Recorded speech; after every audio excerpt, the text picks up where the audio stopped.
Hello, everyone, and welcome back to another episode of A Cup of Cozy.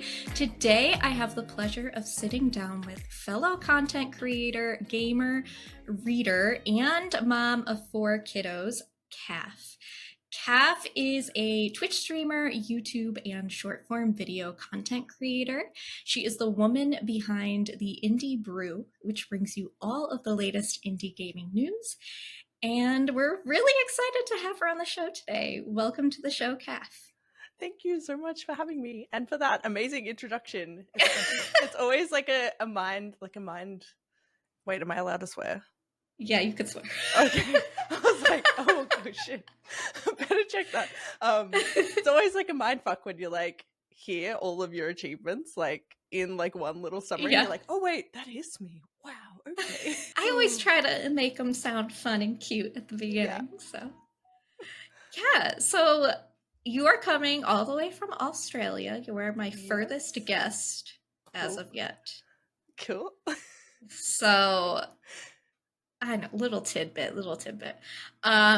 So what are you drinking? What cup of cozy did you bring today? So yeah, it's morning here, so I've gone with a caffeinated beverage, which is not unusual for me, even at nighttime to drink. So I've got a mocha today. I thought I'd add something sweet, nice. Add a little bit, but yeah, just like a cappuccino with a bit of hot chocolate in there too. So it's very good. It's very good. That sounds lovely. Your mug is also very cute, very like cozy and handmade looking. It was a birthday present from my sister, so. Oh, lovely. She did good this year. She did good. I have, because I'm doing this at night today, I have a chamomile vanilla tea in a big coffee mug. But a nice evening tea. So delightful. Before we get into everything, I do have to ask you an Australia question. Okay.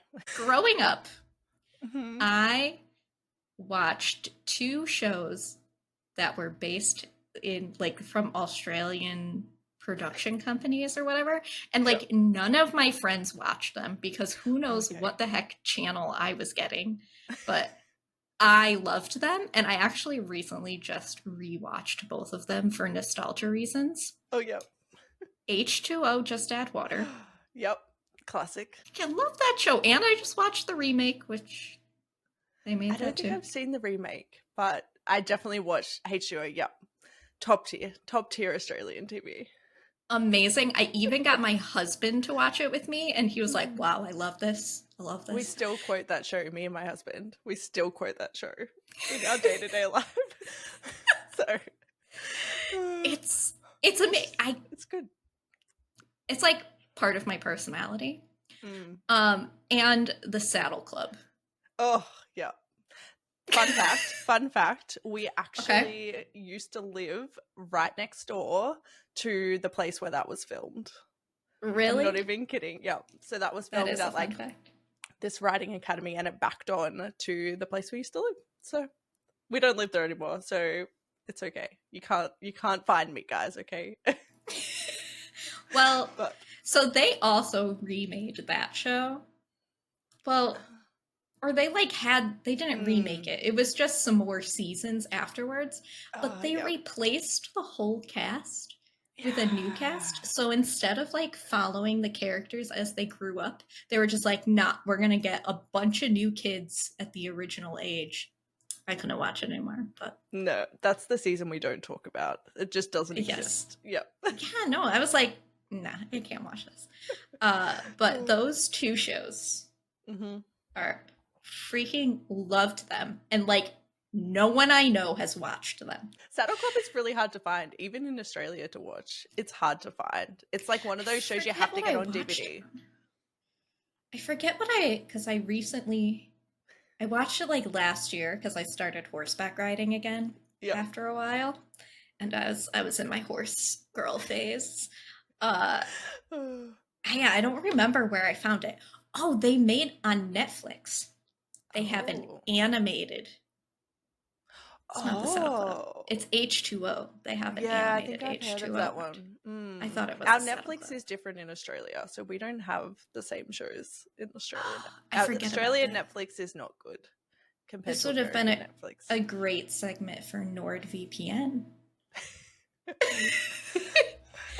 I don't know if the uh, VPNs work though, to be honest, because I remember going really? down that rabbit hole a few years ago, and then Netflix like changed its whole thing. It was like, no, you can't do that. You can't be smart Huh. and access different things. So Dang. yeah, it's very disappointing. I think I Dang. had like UK Netflix for like a month before they did that, and it was really great. Because UK Netflix is different too, so it's all different. But yeah, it's notoriously hard to find shows in Australia to I watch wonder on why they streaming do that. sites. I don't know. It's very frustrating. It's like we would Yeah. pay for it too. Yeah. Like there's so many people you talk to and they're like, yeah, we'd be happy to pay for like access to these shows, but no one will give it to us. It's Dang. sad. But you still had H2O just up one. That's Oh, like we all did. you really need. Yeah, That's all you really need. exactly. Yeah. We couldn't watch Anyway, the good ones, so we made our own. it was great. I also went down a rabbit hole of watching a bunch of behind the scenes footage from that show about how they did training to be able to act underwater and swim in the mermaid tails. It was revolutionary. That is one of my takeaways for everyone from this episode. Go watch those shows wherever you can find them because they're great.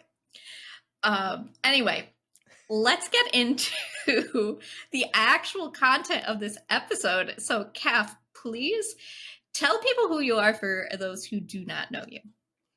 Okay, so I'm Caff, or Caff Chaos, as I'm more commonly known online, and I'm an Aussie content creator. I only kind of started content creating probably like a year and a half ago, so I'm still relatively new on the scene, but I started out streaming and then made my way into long form content. So I do reviews, first looks, that kind of stuff over on YouTube through the Indie Brew, and recently just launched the Indie Brew back in May, which is a website and a kind of hub for indie gaming and indie gaming news.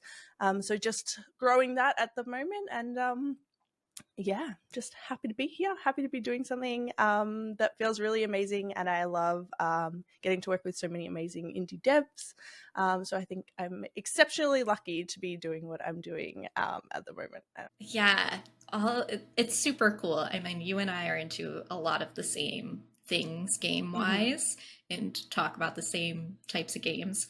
And getting to like just see all this creativity in the space is so interesting. Yeah. So, have you always been a gamer, or is it something that came up in your adult life? So, yes. Short answer, yes. Long answer, my dad is a gamer, like born and bred gamer. We had a PC as soon as you could have them, like running Windows potato version. I don't even know what the first one was, like 95. Potato version. So we always had games. We always had games growing up. We always had games, and he would upgrade his PC.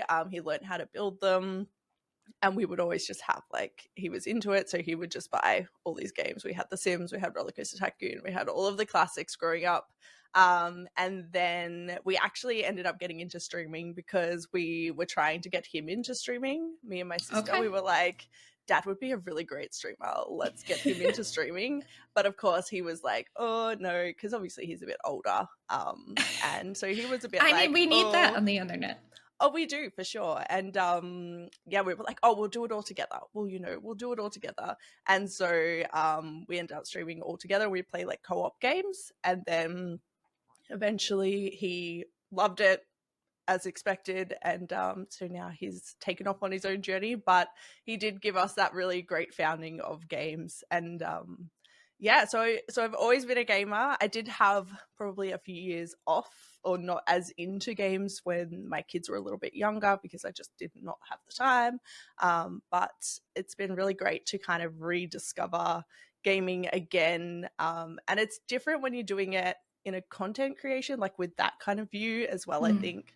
But I think it's better. Like, I feel like I really know gaming now, and I've been just exposed to so many more.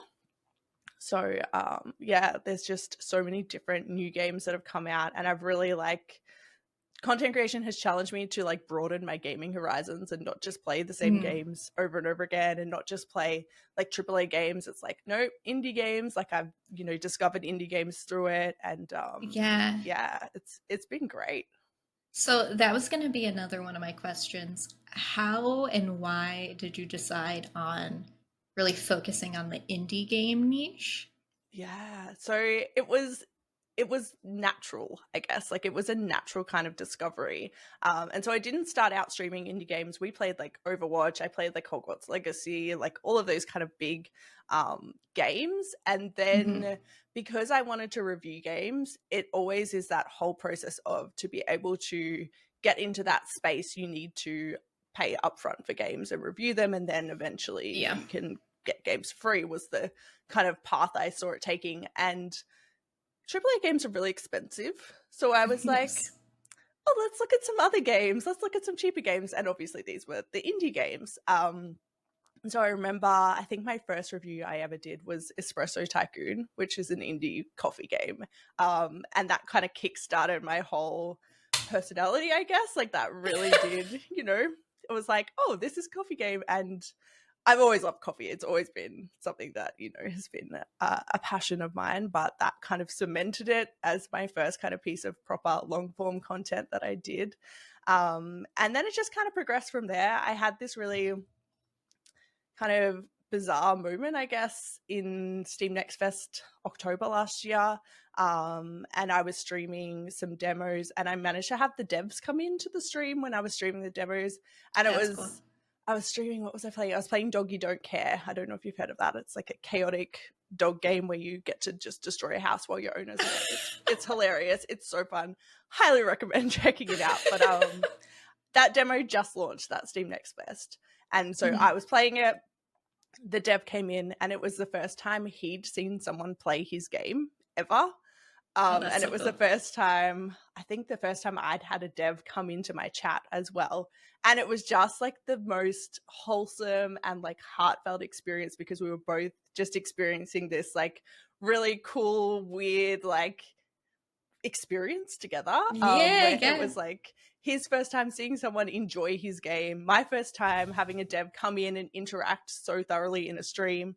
And we ended up having some like back and forth discourse on Twitter as well. And now we like follow each other and we like share each other's stuff all the time. And it's just that kind of relationship you don't get from AAA games, or like, you know, these bigger kind of games. You don't really get that Yeah. kind of interaction. And so I kind of fell in love with the experience and like getting to know the devs behind the games as well. Like you don't just play the game. It's like, no, I get to know this dev and I get to know their story and I get to know why they made this game. And it just felt so much more meaningful to me. And it just made me love the games even more, knowing where they came from. So that was it. It was after that I was like, that's it. I'm just playing indie games now. That's going to be my focus. I'm just going to do that because I love it. And it just feels like I'm not someone who can do something just for the sake of doing something, or do something just for Mhm. money. Like it has to have meaning for me to really enjoy it, and it has to feel fulfilling. Especially with content creation, like that was something I was always mindful of. Like you don't necessarily make a lot of money doing content creation, so it has to mean something. Mhm. So to kind of get that experience, it was like, yes, this is the meaning that I was looking for. This is the kind of purpose I was looking for within this kind of content creation sphere. So yeah, from there it was like, yep, okay, I'm done. This is me. I'm just gonna play these games now. This is fun. But That's it's, so yeah, cool. Yeah, it's getting to like know the devs, especially because indie games are made by small teams, mm-hmm, if at all a team. Sometimes it's only one person, yeah, whereas AAA games is like a huge studio. mm-hmm, So it's not as personal, yeah, in my absolutely, opinion. yeah. And it's, yeah, it's just, I don't know, it's just different. It's like when you meet an artist of something that, you know, of an artwork you admire, and you Mhm. just, it's like it just makes it more meaningful somehow. Like the art itself, it's like you loved it before, but when you meet the inspiration behind it and you get to know it, it just makes it feel so much more. And I really love that. Like I really love not only getting to play games, but getting to hear about who made them and why they made them and the passion behind them. I think is it's really cool. It's really cool. So why wouldn't I want to share that with the world too? Has there been a game? Because I've had this same experience with books and reading. I know you're also a reader. Yep. I listen to a lot of audiobooks as well. And some of them at the end will have like an interview with the author about their inspiration behind the book and whatever. And it will just make me appreciate the book so much more. Like maybe I was going to rate it a 3 and I'm like, no, this is 4.5 material now that I like listened to everything behind it. Have you had that happen with a game where you were like, it's okay, and then you heard from the dev and you're like, I appreciate this on another level? No, I think I didn't have like the exact kind of like same experience, but kind of similar. So Little Guardsman, which is like a cozy kind of Papers, Please Yes, game. yes. Loved that game. Loved the idea, played it, loved it. And then I had the opportunity to sit down with the devs and I just fell in love with their entire studio and everything. Like, so while I already loved the game, it really made me love it even more, hearing all the intentions and the meaning of all of the different elements they added and how it just like evolved. And it just like, yeah, I think that game in particular, the actual main character is based off one of the main developers' children, so off his daughter. And so that in itself, it's like, oh my gosh, like this is like his kid that he's put in the game. And like you think about like her growing up and getting to play the game and getting to see that representation of herself in a game, and you're like, okay, no, this just makes me love this game even more. I'm gonna play this forever and shout it to the hills that this is an incredible game. So I think it really does like give that context, which does make you love the games even more, definitely. That's so cool. Yeah, I'd love to get a dev on here to talk about, you know, coming up with a game and all the work that goes into it and the inspiration behind it. So that's really cool. Have you done interviews with any devs on your channel? Yeah, so I did start a interview series a couple of months ago, and it ended up kind of fizzling just because I didn't have the resources to be able to put into it. But I did do a few interviews, and it was really great being able to sit down with devs and chat with them. And it was really fun. I do have the one with the Little Guardsman devs is up on my channel. It goes for like an hour and a half because we just could not stop talking. It was fantastic, but it was just such a great conversation.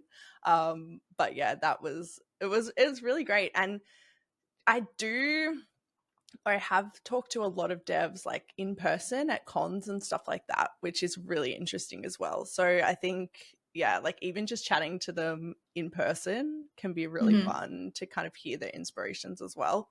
So yeah, that's something I definitely love about going to like PAX or like DreamHack. We don't really have many cons in Australia. There's like one basically. But like, is it PAX? Yeah, it's PAX. That's pretty. Although there is a few up and coming ones, but pretty much PAX is the big one in Australia. We don't really have many other ones, unfortunately. Did you go this year, or did it happen this year already? So PAX is October for us in Australia. So I went last year, and I'll be going this year as a creator, which is exciting. That is really exciting. Yeah. I have not gone to any game cons yet, but I really want to because I just feel like that's such a cool experience. Yeah, they're really fun. PAX in particular in Australia has a whole indie game section as well. So I think it's called PAX Rising, and they feature like a bunch of indie games. They all have their own little booths, and you can go and meet them, play the demos and stuff. It's really, really great. So love that. Highly recommend. I'll be looking for your content when you go in October.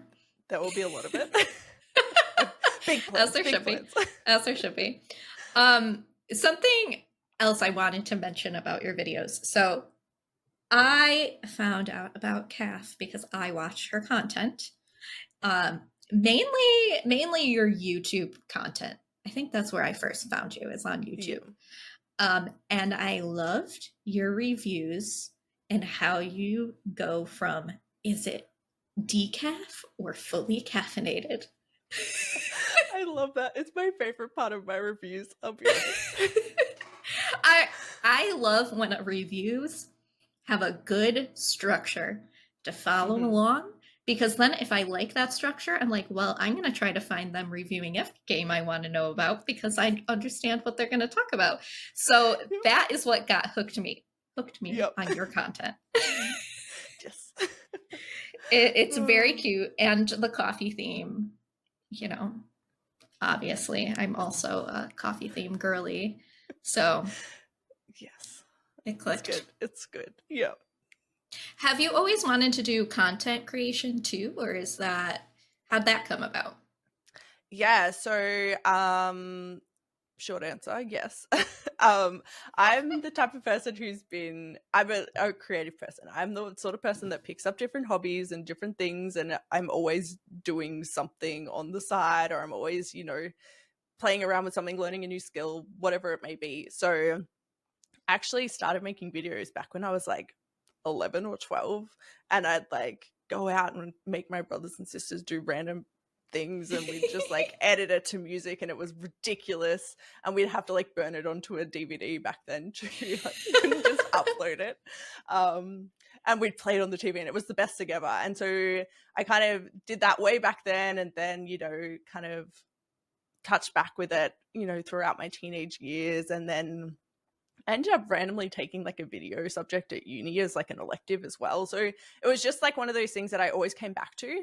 Um, and my husband and I ended up starting like a family travel vlog YouTube a few Cute. years back, which was really fun. And it didn't go anywhere. And I've like taken it down now because kids and protection and all of that stuff. So, but it was really fun. And I love the process of making the videos. I love the process of Mm. filming and editing and all of that stuff. I think it was really great. So coming into this, it was like, yes, like I want to do content creation. I love it. I think it's really fun.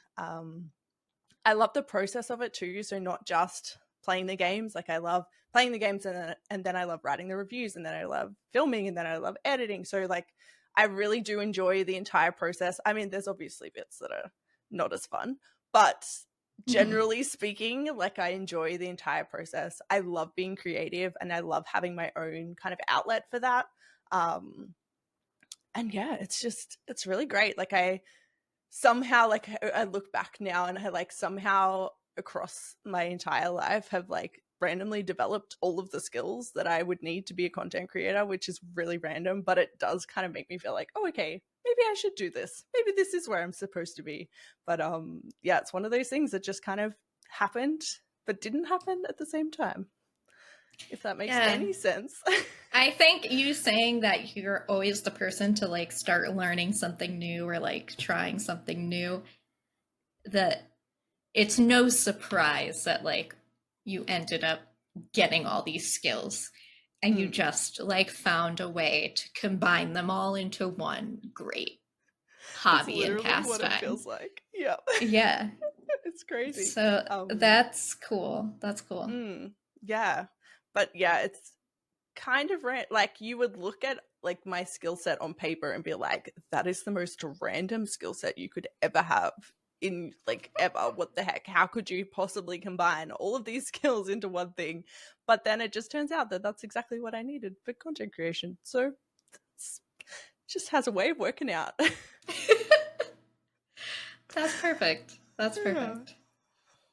So let's switch topics a little bit Okay. to talking about. I want to know some of your favorite indie games. Oh, okay. I hate this question because there's so many. I know. So it could be ones that you're enjoying at the moment, Yeah. really memorable ones, because it's a Yeah. hard question to answer. Oh, it is for sure. There has been so many amazing ones this year as well. It's wild. Like I think back to January and I'm like, it feels like a different like decade of games because there's just been so many that have come out and they're all so good. um Espresso Tycoon is obviously one of my faves. I loved that game. It was my first review, so it does hold a bit of nostalgia in my heart, but it's also just a really great game. So I definitely love that one. Lil Guardsman, again, was one of my faves even before I spoke to the devs, but now it's just like one of my top games. I will always recommend that to other people because it's just so fun. More recently, what have I even played? I always have to like stop and think. I'm like, what did I review last week? I can't remember. Uh, there's just too many. I love a good simulation or like a management sim kind of game. So Go-Go Town just came out, the Mm-hmm. early access of Go-Go Town, and I have sunk a lot of time into that game already. Time that I do not have, but nevertheless, that one Apparently, is you do. apparently I do. Apparently, I just need the real motivation for it. Go-Go Town is fantastic. Would highly recommend that. It is ridiculously good for an early access game. So definitely Go-Go Town is probably top tier. And Oddsparks, an automation adventure. That Mm-hmm. one's early access as well. That one's really great if you love a good like kind of puzzly kind of vibe to the game. It's really fun trying to work out how to get like all your factories working and all your resources to the right places and stuff. And it's just cute because the sparks are adorable in it. So would highly recommend that one if you like a good kind of puzzly sort of one. And Paper Trail just came out in May. That was like 3 months ago. Anyway, Paper Trail came out in May, and that's a puzzle game, which is like origami folding. That one I loved that game. I did get an early demo copy of Paper Trail, and I think it's beautiful. I found it Mhm. so hard, though. I think it solidified me being like, maybe I'm not a puzzle game girly, because this is. I kept using the hints, which I mentioned in my review. I was like, the hint system, amazing. Because it's so beautiful and so unique, but it's so tricky. Mm. I love puzzle games, so I found it really good. I don't think I even used the hint system once. Really? Oh my Yeah. gosh. I'm amazed. I'm amazed. I think I just get frustrated if I can't figure it out. Like, I love the Mm. idea of it, and I could still greatly respect it, even Yeah. if I didn't enjoy it. But, like, nah. That's me with like platformer games. I'm like, I can uh, appreciate them, but I suck at platformer games. That is why I don't review them because I probably can't make it past the first level. Yeah. yeah, like Celeste, that's a hugely popular platformer in Mm-hmm. like the cozy indie genre. And I've wanted to like try it before just because of how popular it is. But Mm-hmm. I know it's not for me. Yeah. And that's okay. You can still appreciate them. But It's true. yeah, it's hard. Like, I don't know. I don't like being bad at games either. I find that really frustrating. And that sounds like really shallow. But sometimes it's hard to enjoy a game when it's really hard. Yeah. Yeah, so I understand. I understand it can get frustrating and it's just not enjoyable. I think that takes the cozy away too. If it's like too much and you have to think too much, it's like, yeah, this isn't really cozy anymore. This is just rage bait. So Yeah. But not every yeah, game needs to be cozy either. That was no, something that's we true. were going to go into is Okay, all about this cozy. concept of cozy gaming. So, you Mm, in your content don't necessarily label yourself as a cozy gamer, but mm. do you consider yourself a cozy gamer? I think it depends. It depends. I think some people would label me as a cozy gamer and some people wouldn't because I do play a lot of like management simulation games, which some people find cozy and some people find chaotic. Um, it's a bit of both. So I think I don't necessarily see myself as like a cozy gamer in a sense. Like I don't just play like farming sims or like exploration sims or just like, the chill kind of RPG. I don't like Stardew Valley. I will say that. I will admit that. That's not my type of game. It's too slow for me. I like games that have a bit more pace to them. I've tried really hard to get into it, but generally speaking, farming sims are not for me because of that too. I find them really hard to get into, and they just don't have enough engagement. Like the gameplay itself isn't engaging enough to keep me interested. So yeah, so I guess I kind of am like, well, I can't really be a cozy gamer because I don't play Stardew Valley, or I don't like that kind of more stereotypical cozy kind of genre that we see. But then there's other games that I love that are kind of cozy. So I don't know. It's a tricky kind of thing because it depends on who you're talking to. Because I think different people have different definitions of cozy too. So it's hard. It's hard to say like yes or no. But I don't think I would class myself as a cozy gamer necessarily. I would say I play cozy games, but I wouldn't class myself as like just a cozy gamer. Yeah, that's interesting. Because I'm similar in that I enjoy playing games that aren't quote unquote cozy. Like, I enjoy a JRPG with real-time fighting mechanics. And you could really argue that that is not cozy. But I like feel cozy when I like snuggle up in a blanket with my Switch and play it or something. So I think it's more of like the vibe while you're playing than the game itself.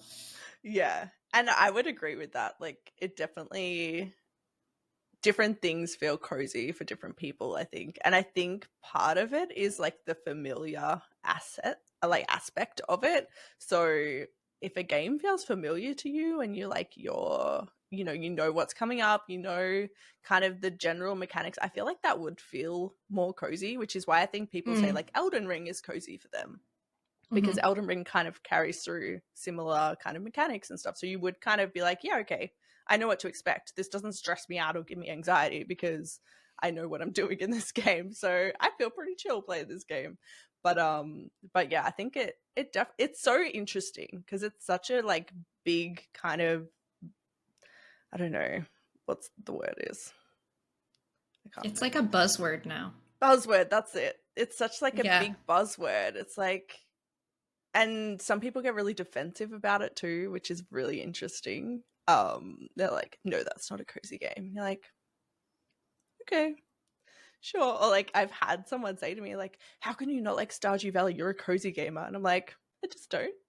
Yeah, it's just not for you. It's so interesting. Well, because like in the world of video game marketing, they have the community has definitely created this new genre of cozy game that didn't really exist, I feel like, until the past couple of years. Like things weren't really labeled as cozy games, but now that's like a genre. Yep. But video games as a cozy activity is separate from cozy games. Yes, that's so true. Yeah. Yeah. So if my feeling, cozy gamer, I'm coming up with this on the spot. Okay. You're not like a competitive gamer. You're not like a speed runner. You're not like trying to get the ultimate high score. You're just playing the game and gaming to enjoy it and have a cozy, enjoyable time, whether that's a cozy game or not. Yeah. I like that. And then I would say that I probably would be a cozy gamer in that definition. Definitely. Because I don't play games to like win them or beat them or, speed run them. I could not think of anything worse than trying to speed run a game, to be perfectly honest. There is an event going on right now called Games Done Quick. Have you heard of it? No, but it's not surprising. It's huge speedrunning.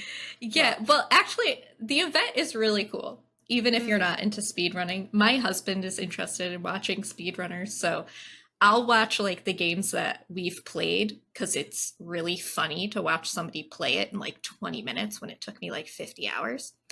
Um, but the event is a huge charity event that they do every year. Yeah, And they raise like hundreds of thousands of dollars for different that's so charities. good. So Yeah. it is really cool to watch. But like, Mm. they ain't cozy gamers. Like, No. they are speedrunners. They're not cozy while they're doing that, in my opinion. You're stressed. Yeah. No, that would I could not do that. Or like how esports is becoming big in like colleges and things like that. I don't know if it's the same in Australia, but in the US, like some colleges are having esports teams. I don't think, not yet.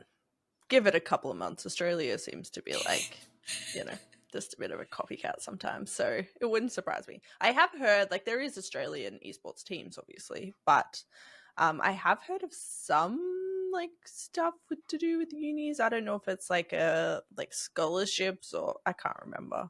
Maybe I'm just thinking of The Sims where they have the esports scholarships. It could be reality. I don't know. I couldn't tell you. I clearly don't follow esports very much. Catch out. It's like such a different realm of gaming, esports, competitions. Have you seen like the Tetris World Championships? Any videos from that? Yeah, I've seen them on TikTok. They're It's wild. insane. Yeah, it's wild. It's hilarious to see like a crowd of people, like the line goes through and like a bunch of lines going like, "Wah!" cheering for Tetris so hard. Yeah. It is actually really cool. I remember we do have DreamHack in Australia, which is kind of more esports. And I remember going and watching just a random, I can't even remember what they're playing. I think it was CSGO or something like that. And the atmosphere is insane. Like, it is so cool to be in that atmosphere where everyone's cheering on different people. And it's just like, I can appreciate it for sure. I think it's so cool. But I don't follow esports very much though, because I'm not interested in CSGO or those games that are typically esportable. I don't know what the term is for that. Yeah, neither do I, but I find it so interesting that that exists. Yeah. But it's like sports in general. Like everyone loves being able to get behind a team and, you know, support them and everything. So it's not surprising that it is like that with gaming as well. But yeah, it is interesting. Like it's an interesting phenomenon, this whole, you know, let's get behind this random group of people that we don't actually know and see if they win. Like, yeah. But it's cool. Yeah.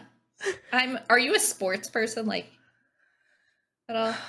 Not really, but yes. Like I could very easily be a sports person if I had time to be a sports person. Okay. And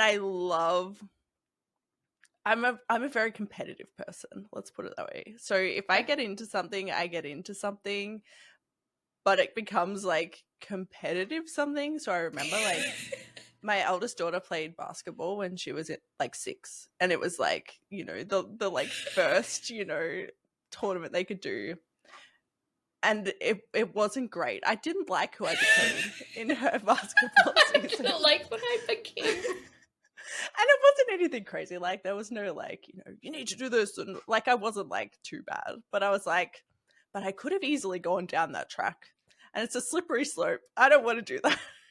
You're gonna be the parent that gets like the red flag at the kids basketball game, and they're like, "Sorry, you gotta leave." Yep, it would have been a slippery slope, and I could see it.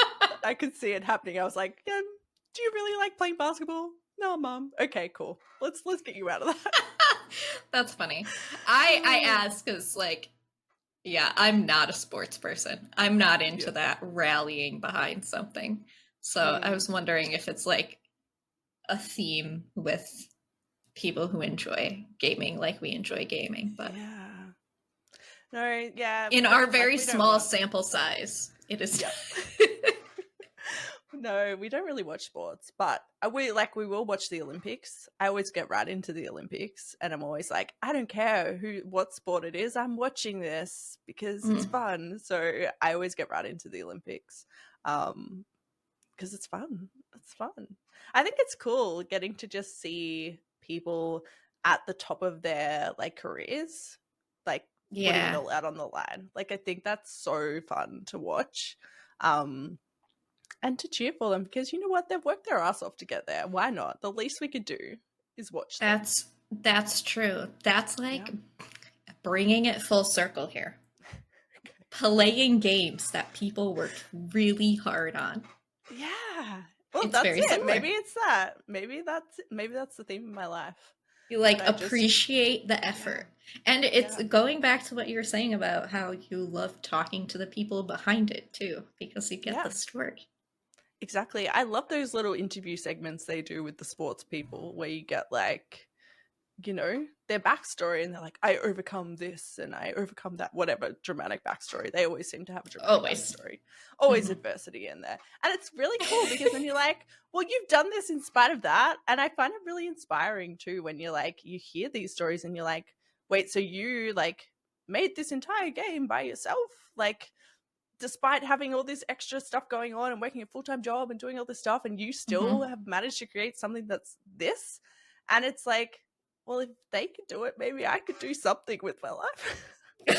Yeah, it is inspiring. Like, Yeah. yeah, seeing people with so much passion behind something, even if Mm, you're not really into it. That's kind of where I started with wanting to do a podcast too, was I just wanted to talk to people who are really passionate about what they do yeah. because it's so inspiring. Like Yeah. in the last episode, I had my husband on, and he's over the past year become huge into pinball.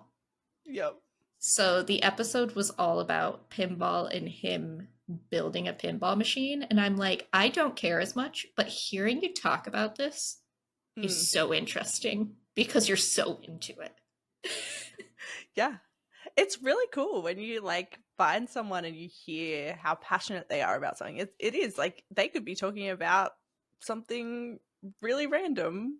I can't think of Hmm. any examples that are more random than building a pinball machine, but they could be talking about that, and it's so fascinating. I could not care less Yes. about it in Hmm. my real life. I'm not going to use any of those skills, but I will sit there and watch that entire thing because it's just so interesting to hear what makes other people tick, I think. Yes. Yeah. Yes. I agree. Documentaries. Mm, big documentary fan. Yeah, I love that. Have you Yeah. watched any recently? Any good ones? Oh, not We're going really. on tangent now. Not really. I think I'm trying to think. I like the musician ones. The music ones have been really interesting. I think I watched well, the Jonas Brothers came to Australia in March and we went to their concert. It was the first time Oh, they'd been to Australia. I'm a big Joe Bro fan from back in my early teenage yes, days. yes, yes. So And did you get your kids into it? yeah, they listened to the music, but my sister and I always like had this deal. We were like, if they come to Australia, we're going to see them. Doesn't matter if we're like 50, we're still going. And so they finally came to Australia. So of course we got tickets, and we went, and it was such an amazing concert. Loved it, loved every second. And then of course I was like, all right, what other Jonas Brothers content can I consume? And so we went back and watched like all their documentaries. And they're so good. Like they're so interesting. Yeah, So I did yeah. watch one of those where they were talking about like going from the kid star phase to being more adults and how they were filming the Disney show and they had to like shave twice a day Yeah. It's because crazy. because Yep. they had to look young. But they're just so fascinating, like hearing the journeys, I think. And I Mhm. think it's one of those things as well. Like it's so easy to look at someone who's successful and go, well, obviously you're just, a better person, or you're just, better in general. But then you like look at their backstories and you're like, oh, okay, you're just a regular human like me. There's nothing, there's obviously something special about you, but there's nothing really special or different about you that's led you to this. It's just that you've worked your butt off for it. So, okay. Yeah. You know, it's kind of humanizes them, I guess, which is really interesting. Yeah. So I love doing that. I love, like, you see someone who's successful and then you like watch an interview, or I love the interview podcasts where you like hear from like different famous people and they interview them. I think they're really cool. They're really interesting. Hearing the backstory and hearing how they got to where they are is really fascinating. But yes, big consumer of like documentaries and interviews and things And like now that. everybody's going to hear that about you. So, building off that, you mentioned just a little part of your life, you got four children. Yeah, just a tiny little fact. I'm sure many people are wondering how the heck you do all of this while having 4 kids. It's a good question. I ask myself that like once a day at least. No, I think so when I first had my daughter, so my eldest daughter is nearly 10. So it's been 10 years of mum life for me. And I was quite young when I had her. So I was like 21, I think, when I had her, which is young in this day and age, to have a kid. And my husband and I were both like young in our life. And so we kind of went through that phase of just being mum and not really having anything else. So it was like all consuming. And my second child we had like within 2 years as well. So we like had like 2 under 2. Like it was just, we kind of got caught in this vortex of just parent life. And then I kind of realized that I wasn't really happy. Like I wasn't overall feeling satisfied with my life. Like I loved my kids, loved everything, like loved my husband. We had everything we needed, but I wasn't feeling fulfilled and feeling satisfied. And so that's where I kind of started to look outside of being a mom and like, okay, well, what else can I do? And it became a priority to me to make sure that I had something else that was just for me, and something that I could do. And it's the same for my husband. He does photography, so he does that on the side as well as his kind of passion project. So we kind of we decided reasonably early on, I would say, in our parent journey that we needed to have stuff that was just for us. And that has basically given me the space to be able to pursue this. And my husband respects that, which is fantastic. Just like I am like, yeah, go take photos. Like we kind of have that back and forth where we make sure each other has space to be themselves as well as being mum or dad, which I think is really important. And so I guess because we always had that built in, it kind of didn't feel like a big jump to go from doing that to content creation because I had the time. And so like there's been plenty of other side projects I've had along the way. I had like an Etsy store where I made bow ties for like 3 years and like the most random stuff you could ever think of. Yeah. As Put that on the resume. It's so random. But I learned really good product listing, how to do product listings and SEO off that, so which is really helpful for YouTube. So there you go. Yes. That's my random skill set.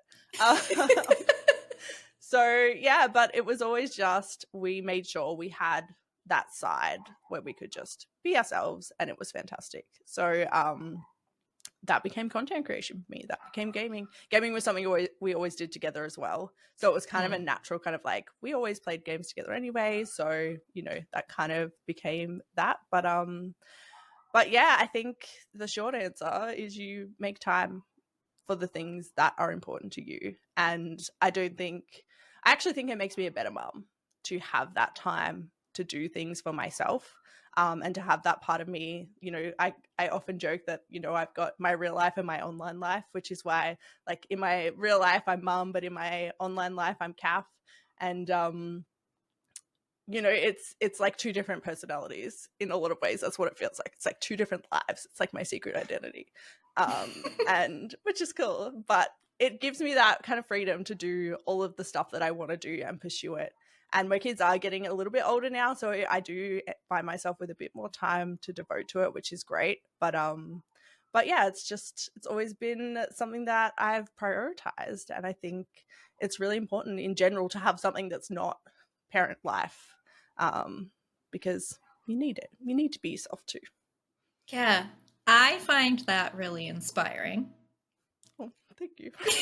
because I think it's so great to show. I don't have any kids, as we've talked about in the pre interview, because one of my fears has been that you lose part of your identity when you become a parent.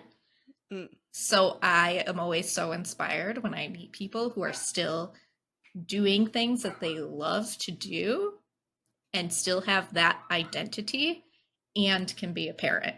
Because I've seen so many parents like throw away their identity when they have a kid. Yeah. And the kid is the only thing in their life. And then I'm like, well, then you're not really teaching your kid that you're important or that you are anything other than a parent. So like you said, it makes you like a better mom because like it makes you more human to your kids. Yeah. So absolutely. I think that's really cool.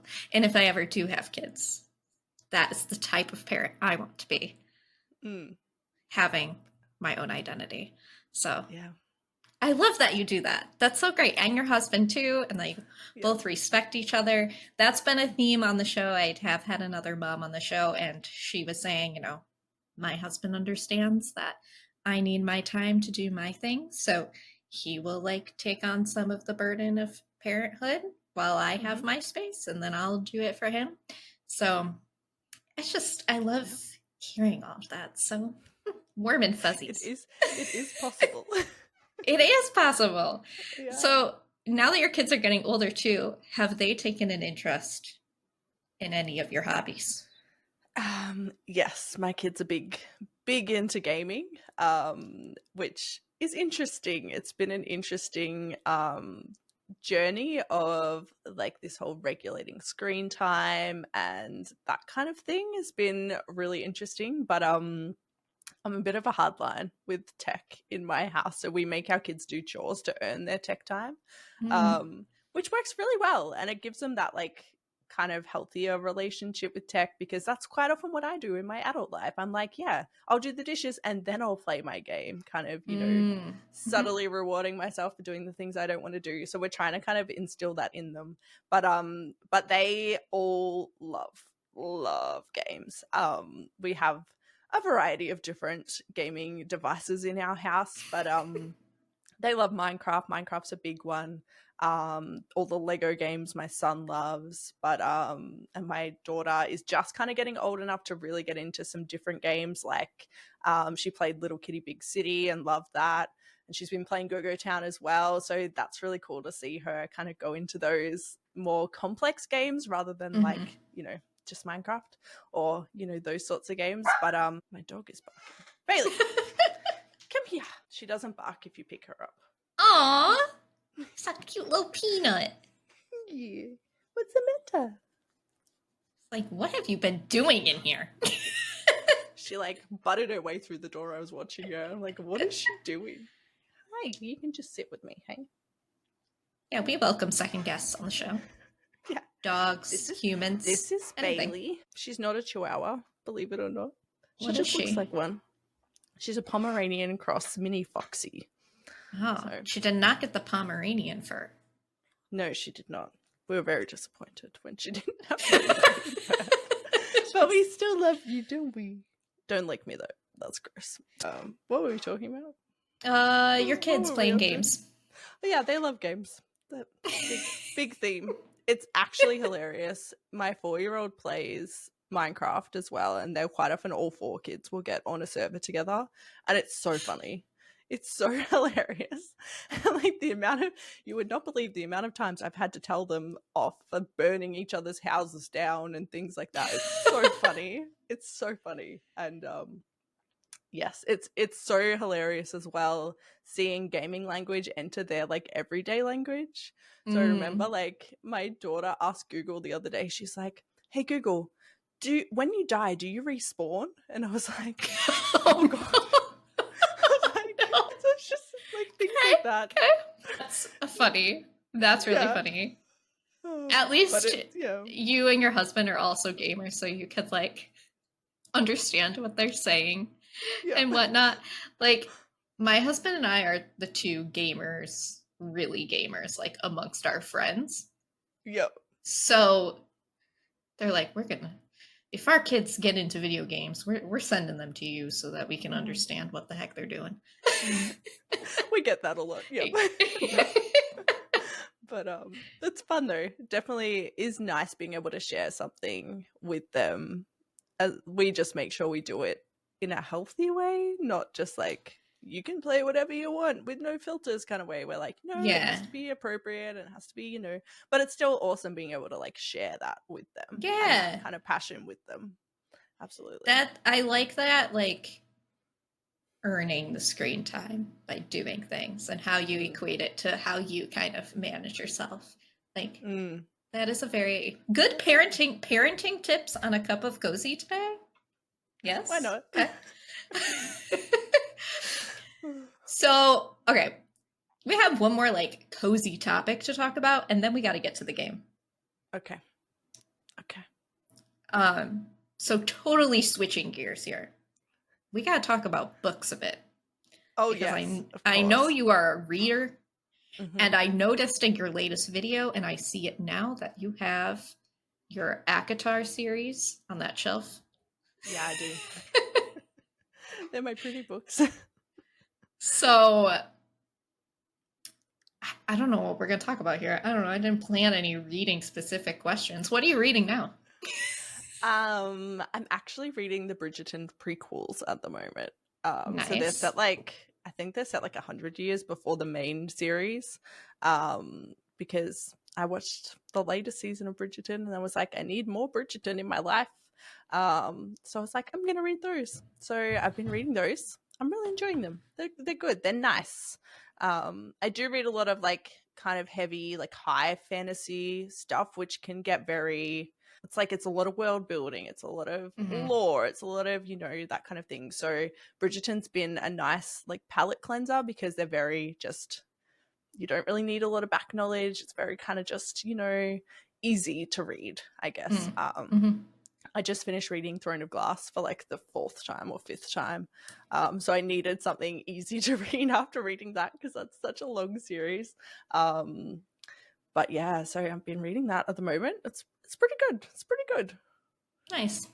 I have not read the very big popular Sarah J. Maas books yet. I've only read the first Crescent City book. That's what you started with? Yes. Oh my gosh. Wait, why do you say that? That's like the most like hardest one to get into, I reckon. Really? Yeah, I liked it. It's good, don't get me wrong, but that's the like heaviest world building dump. Like that series is very heavy in the world building, heavy in the like information kind of side of things. I reckon that's probably the hardest one to read first.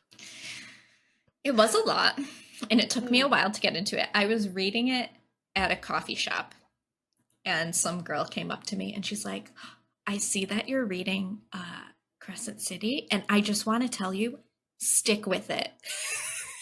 Yep, she was like, it's really slow at the beginning, but it's so worth it. So I am actually very appreciative that she told me that because I did stick with it. I think she like made me feel like I had to prove it to someone now.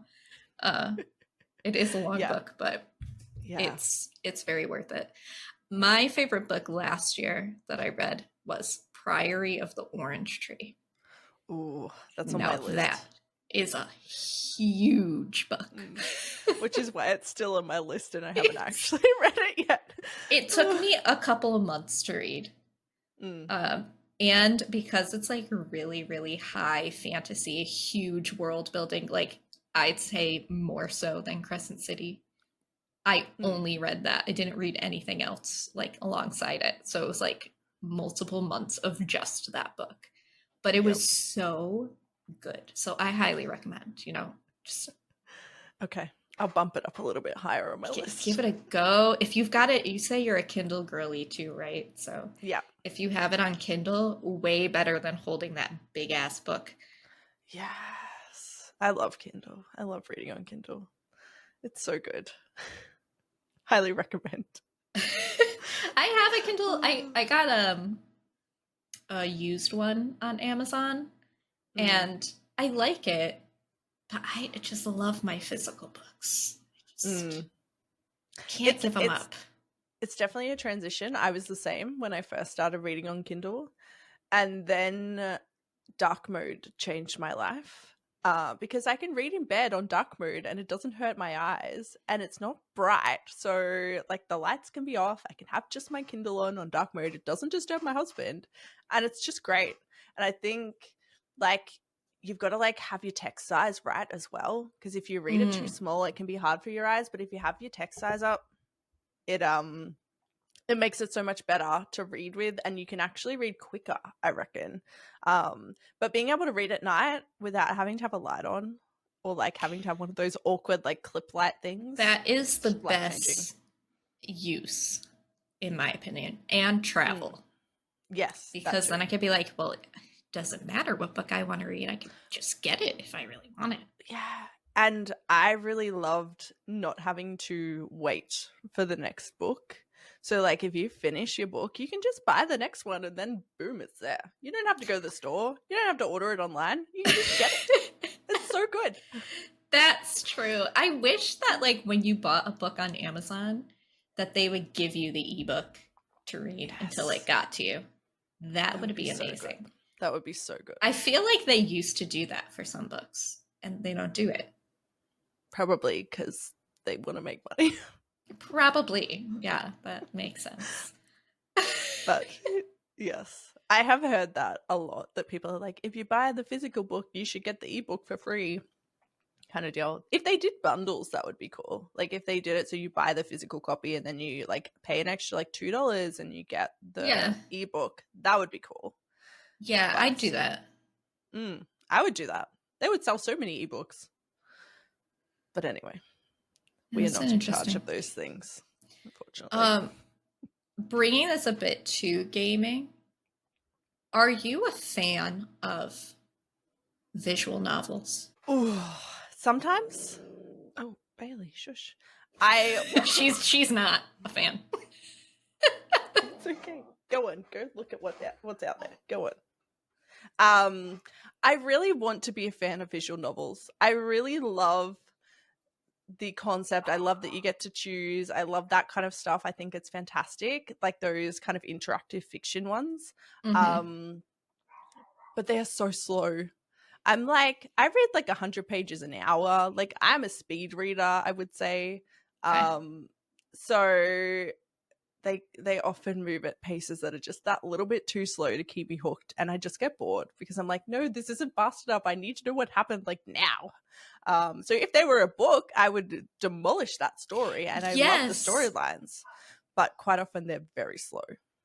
So people like love Coffee Talk. Did you play Coffee Talk? Not yet. It's been on my list, but again, because I'm like not a visual novel lover, I'm like, I don't want to ruin it for me. Like, so I started it and I didn't finish it because of like what you were saying. It's so slow. Yeah. It is so slow. But I'm like, if this was a graphic novel, I would buy the shit out of these. Yeah. But like having to read it on my little Switch screen and then having to click all these buttons to get to all the different information, it's just like more cumbersome. I'd love if they came out with that game in a graphic novel format. I would 100% buy it and read it because people say the story is really good, but like I'd rather be reading a book than reading a video game. It's like Baldur's Gate 3. I haven't played that because it just feels too overwhelming. But the storylines I've heard, or the story of that game is fantastic. But I'm like, I would read that if it was a book. Can you make a book version of that for me? Yeah, I don't want to play 80 hours to find out what happened. I don't have 80 hours, okay? Yeah. It's hard. It needs something. I used to play more visual novels. I played Doki Doki Literature Club. Have you heard of that? No. It sounds amazing already. It is an anime game. It was like one of the first video games I played that I got really into gaming. It's a horror game. Oh, It's okay. not cozy. It is not cozy. It sounds very cute. It is not cozy Not at cute. all. You need Okay. to be in the right headspace to play that game. But I found it so interesting, and like the writing was actually really good, and there's poetry in the game, Yep. but like the pacing of that was on point. New Okay. things were Okay. happening. So if you're interested in diving into visual novels and you don't mind scary horror and you're in a good mental health space, all of these caveats, then I recommend Doki Doki Literature Club. Okay. Okay. Or Emily is Away. Oh, okay. I haven't heard of that one. That's actually on sale right now for the summer Half sale. of Steam is on sale right now. But it's so cheap. It's like $2. Yep. Okay. It's through like you'll get it because you were alive during this time, as was I, during the AIM era. Mm-hmm. So most of it is like I think the whole thing is through AIM, like you're reading AIM messages and sending it back and forth. Yep. And it's just really cute and fun and cheap. It's another good one. That's another good one. Yeah. Okay, so there are some good ones, but I agree with you. Yeah. They could take a really long time, and just give me the book, you know? Yep. Yeah. Or I'd give me like the to movie. know what happens like now, not like in 10 hours, please. It's too long. But yes. All right. Shall we get to the game? Sure. Let's do this. All right. I base this on our mutual love for coffee. So we're kind of role playing here, okay? You are a barista working at a coffee/game store, basically. Okay. So you're going to get some coffee orders, and you have to recommend a game based on that coffee order. Oh, okay. I like this. This is interesting. Okay. I've got 4 orders for you. Okay. The first, black coffee. Oh, that's hard because like black coffee in Australia is not really a thing. Okay. It's not. Like fitness people drink black coffee because it's got less calories. That's what I think of black coffee in Australia. That's like it. Like we do not drink black coffee. It's hilarious. Okay, so black coffee. Look, I don't want to make any this is all about assumptions. But I would say if you like black coffee, you probably don't enjoy life very much or don't enjoy fun things. So it's got to be like some sort of horror game kind of vibe. I'm trying to think. I don't play a lot of horror games, but you know, I feel like, oh, you know what? It would be green hell. Because if you drink black coffee, you're basically in hell anyway. Black coffee is so popular in America. It's like I'm gonna upset a lot of people with that. The goal to get to black coffee. So I drink nearly black coffee, but not quite black. Such a cultural thing, man. Yeah, maybe I'll have to try green hell. Who knows? I'll let you know if it's a hardcore survival crafter game for context. All right. Well, the first customer has left with black coffee and a copy of Green Hell.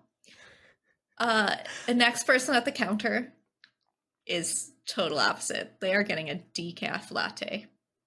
Oof. Just plain. Decaf latte. Okay. Well, there's milk in there, so that wins some points.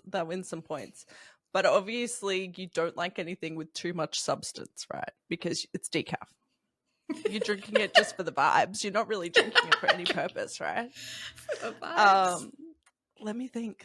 What's a game that is just vibes and not real meaning? That is what I'm trying to think of. I'm looking at my Steam library, like, what have I got that I could recommend? Ooh, I don't know. Maybe something like a new game just came out called Crab God. Have you heard of that one? Oh yeah, Wholesome Yeah. Direct. Wholesome Direct, yeah. So that one's just been released. That one has all the vibes. And it does have a little bit of substance, but it's pretty basic in terms of gameplay, I would say. But that one has vibes. Like that's a whole experience there. So if you're looking for the experience without too much stress, Crap God, that's the game for you, All right, I would say. Yeah. all right, for the decaf latte. Yeah. Crab God, love it. All right, next is they've got a little bit of a more complex order. Okay, okay. An iced vanilla latte with oat milk. Oh, okay. Iced vanilla latte with oat milk. I feel like that's like a common order in Australia. That's something that a lot of like all the like girlies, vanilla iced latte with oat milk is a very it's a very cozy kind of drink, I would say. So I think I'm gonna go for something more cozy. Oh, let's see. I think they're probably someone who enjoys a little bit of chaos though, because you're drinking coffee, right? Um, so let's see. Let's see what I've got. All right. We're going to go for Coffee Caravan for that one. That one's like Okay. cozy, but chaos as well. There's a coffee theme. So, you can make the vanilla ice lattes as well in that game, I think, which is cool.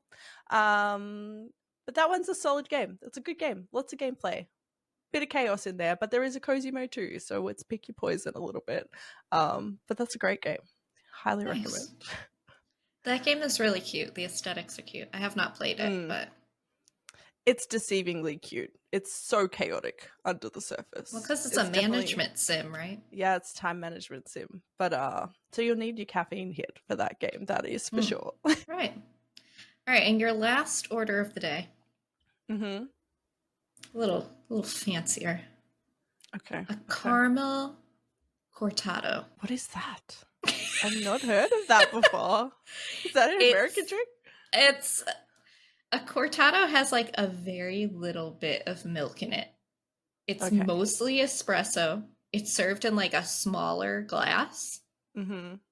So it's like mostly espresso and then a little bit of frothed milk. Okay. So maybe like a macchiato? No, macchiato's got a lot more. Oh, okay. So it's just like basically, yeah, it's basically like an espresso shot with a dash of milk. Okay. All right. So that tells me you're nearly in hell, but not quite there. So this is what you drink, right? Basically, is that what you're telling me? I do like me a caramel cortado. Okay. So we need something.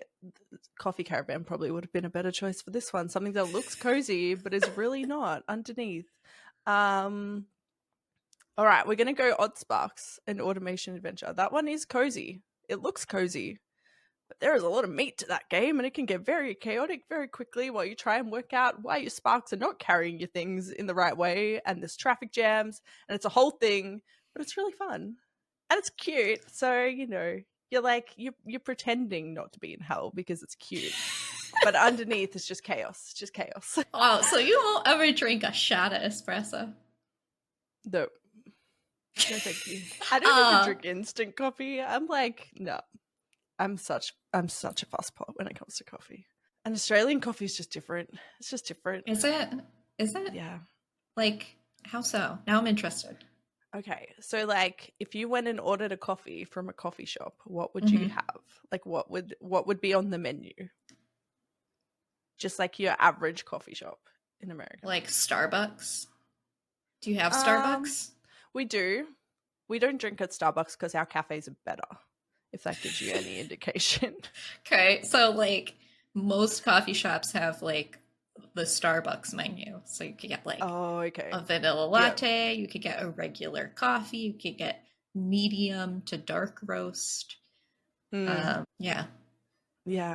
So the Australia like cappuccino lattes are like the two main kind of ones I would say. But like Melbourne in particular, I'm from Melbourne, and we are known for like our coffee. And like at home, I have an espresso machine that I make coffee with every morning. Like that's the standard. Mm-hmm. Starbucks is like where you go when you can't go anywhere else in Australia. Like you go there because it's convenient. But like Uh-huh. McDonald's does better coffee than Starbucks in Australia. Really? Yeah, McDonald's is Okay. where we go for quick takeaway coffee. You'd go to McDonald's. They have drive-through too. We don't have drive-through Starbucks really in Australia that I know of. Not in Melbourne anyway. So if you want convenient, you go to McCafe at McDonald's. Mm-hmm. But yeah, generally, like I think our coffee is generally stronger and we do more milk. There's a lot more like alternative options now too. So we do have like oat milk and like dairy free and like almond milk and like all of the things. But yeah, I think generally stronger. We don't really do black coffee unless you're like a fitness Because that's person. probably really strong then, like really bitter. Yeah. So yeah, pretty much like we're like, nah, give me milk all day. Pretty much. Interesting. But yeah, I did for a time I did drink black coffee when I was like calorie counting and like heavy into my get my mum bod body back, get my pre-kid body back kind of phase. And then I decided that I actually liked life and started drinking normal coffee again. So, you know. There's coffee is there's so many different ways you could try it. Mm. We went to this place in Maine, which is like out in the mountains, and it was this little specialty coffee shop, and they had this like coffee made with fermented fruit beans or something. Oh, And okay. they're like, you need to drink this black. And I was like, all right, give it to me. Was It it good? tasted like fruit, Oh, but coffee. It was interesting. the most bizarre thing I've ever tasted, but like not in a bad way. Like it was Mm. good. Yeah, coffee's so interesting. So many Yeah, different it is. ways. There is. There's lots of preferences there. Mm-hmm, mm-hmm, It's really interesting. It's good. mm-hmm.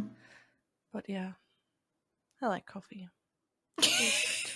Oh, Love it. Well, thank you for playing the I don't know what we're gonna call this game. Coffee game recommendation game. okay. That was Uh, fun. it was good. It was good. I really liked it. I think that there should be an actual place where you could order a coffee and get a game recommendation at the same time. Maybe, yeah, I'm like, oh, this would make a cool TikTok series. Maybe I'll steal your Ooh. idea. That could be interesting. Okay. Hmm. Okay. I'll think about it. I'll put it on the back burner. I like I it. like to let ideas cook for a little bit in the back of my brain and then Hmm. like act on them like a month later. Works well. Works We well. could have people comment on the YouTube version of this what your Hmm. coffee order is, and maybe we'll select a few and give some game recommendations Yeah, for the we could do coffee that. orders. That'd be cute. Yeah, that'd be interesting. Yeah.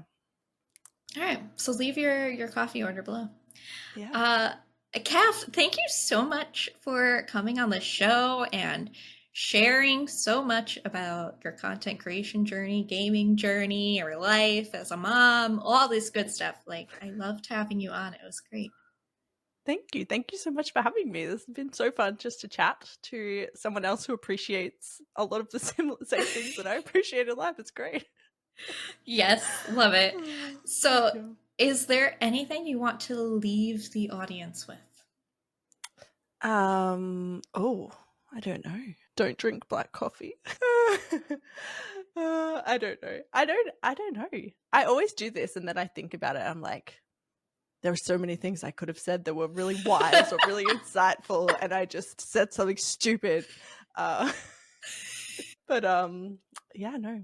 Live the life you want to live. Love it. Short, sweet, to the Yep. point. Yep. And That's where it. That's all I got. can people find you? Everything will be in the show notes, but if you want to shout it out. Yeah, so you can check out all of our content on the Indie Brew website, Indie Brew or theindiebrew.com.au. And you can find me on TikTok, YouTube, Instagram, Facebook, Twitter, all of the places. And yeah, that's where we do business. Excellent. All right. Thank you again for being on the show, everybody. No See you worries. in the next episode.